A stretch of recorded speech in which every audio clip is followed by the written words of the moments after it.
Hi, and welcome back to U.S. History with Mr. Snyder. Today we are talking about how the progressive movement possibly wasn't progressive for everyone. And we'll talk about how the ways minorities were treated and what they did to fight discrimination. Your learning targets for today: we'll analyze progressives' attitudes towards minorities. We'll explain how and why African Americans decided to organize, and we'll examine the strategies used by members of other minority groups in America. So let's begin. Most progressives we've talked about are white and Protestant. A lot of the workers are women we've talked about. But reforms such as settlement houses were meant to Americanize and Christianize immigrants and minorities. But at the same time, we are sort of pushing these minorities to abandon their ways of life and follow the Protestant ways of life, because that is what these people feel is the correct way.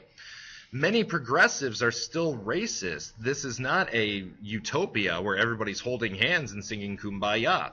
Whites believe they are more fit to lead society, and they even do racial experiments to prove and come up with theories that dark skin means less intelligence. And this is terrible because it's used to justify the Jim Crow laws in the South and the voting laws in the South, because if they're less intelligent, they shouldn't be able to vote.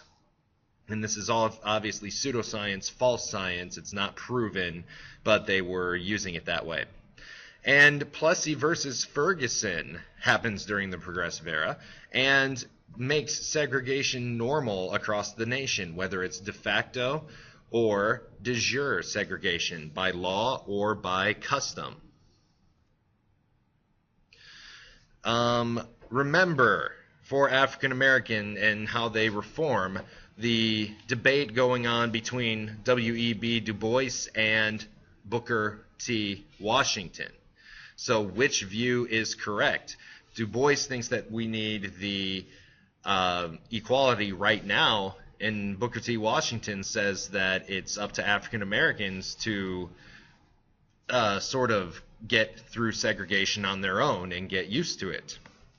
So in 1905, Du Bois's view kind of wins out, and the Niagara movement is formed, and it denounces Washington's idea of gradual progress towards equality. And a few years later, there's riots against blacks in Springfield, Illinois, and a couple blacks are lynched. And this outrage leads to the formation of the modern-day NAACP, or the National Association for the Advancement of Colored People. And since colored people isn't sort of a politically correct term anymore, they are just known as the NAACP.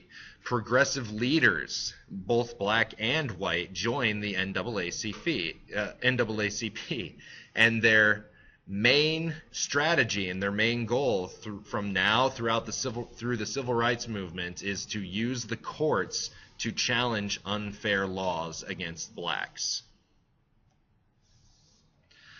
More organizations. The Urban League is also formed. In the Urban League, there's one in Fort Wayne. What it does is it focuses on helping poor black workers, whereas the NAACP is focusing on discrimination toward middle-class blacks.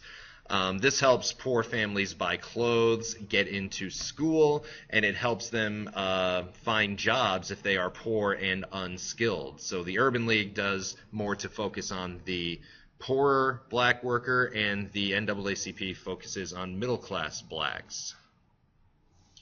Other groups, how do they face discrimination? Well, Jewish discrimination has its own name, and that's anti-Semitism, and that's the hatred of Jews. And they found the Anti-Defamation League in 1913 to protect Jews against physical attacks. Mexican Americans, to fight back against financial discrimination, form mutualistas, or groups that make loans and provide legal assistance to Mexicans.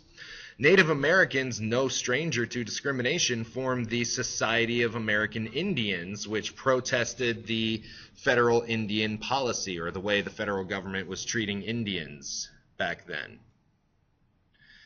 And Asian Americans also fight against their land being taken away because they're not American citizens, and they fought against laws taking away their citizenship since Asians were undesirable in America. Remember, white immigrants were okay, but colors of immigrants, Asians, Africans, Mexicans, they were not okay. They did not want them there in America at that time. And that's all I have for you today. So go ahead and fill out those learning targets, and I will see you in class tomorrow. Bye-bye.